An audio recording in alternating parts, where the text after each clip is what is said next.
Hi everyone, it's Simon here with a review of Top Run. Top Run's an endless runner that's available on PS4, which is what you see on your screen, but also Xbox One, PC and Nintendo Switch, I believe.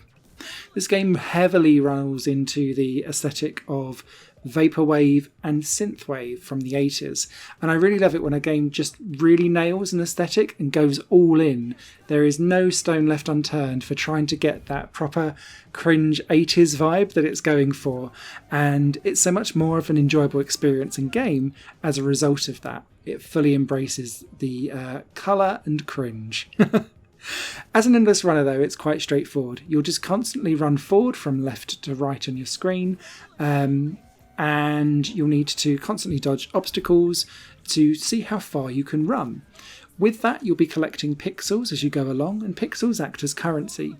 Currency can then upgrade some of the weapons that you have, or power up so to speak. You can unlock skins for your main character and your puppy friend, and you can also upgrade when you start to get double and triple pixels as you go through the game itself, because more power ups and more skins costs more pixels, and it's trying to help you along the way.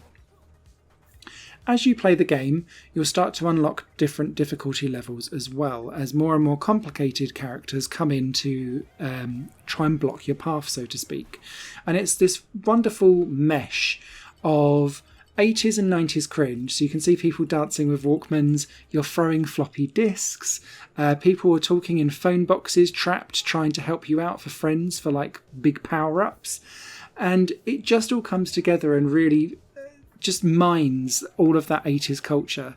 What I really love as well is that all of the trophies and achievements are like callbacks to really cringe 80s and 90s song lyrics.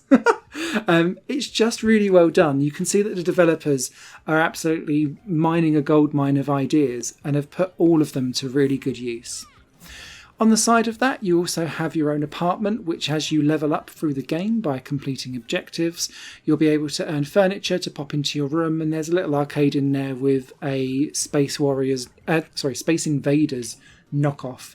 I did find that Space Invaders game to be unfairly difficult and very clunky to play, but it's just a little side mission as opposed to the real main event, which is all about that endless runner running forward.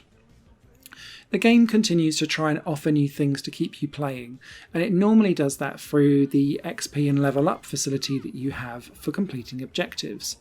At the start of every run, you'll be given 3 objectives that you can try and aim towards completing, and that might be getting through a certain distance, collecting a certain amount of pixels, killing a certain type of enemy, or collecting a certain type of power-up several times, and these will get progressively more difficult as you go through the game. As you level up through the game, you'll also start to unlock the second world, which is the Vaporwave setting, but then also a hardcore and like an extreme difficulty level. And they just up the ante with the amount of enemies on screen at one time, and it will keep you on your toes quicker for longer. Ultimately, though, it is still an endless runner, and once you've seen the gameplay and you've kind of got used to it, it's just seeing how far you can get and kind of going for that endless leaderboard challenge as you go along. There's statistics running in the menu throughout, so you can really get statty if you want to, but this is just ultimately a really decent endless runner experience. I love the graphical style, I love all of the pop culture references, the soundtrack is pretty damn good as well, and it just plays beautifully. I do recommend, as I normally do with a lot of these retro style games, they come with these CRT lines and screens bends and all of that kind of stuff. Turn them off. This game works really well because of its neon tinged graphical style. And yeah, I appreciate that those effects are there, but to see it in all of its glory, turn it off and run a riot.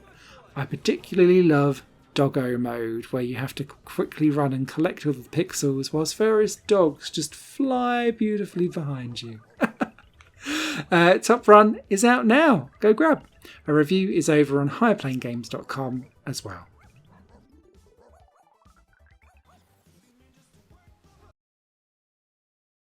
Higher Plane Games is part of the Higher Plane Network, a collection of media projects ran by me. If you like what you see and want to find out more, visit patreon.com/higherplane-network. Your support can make so much more possible, be that a like, a comment, a share, or a pledge. Thanks for watching.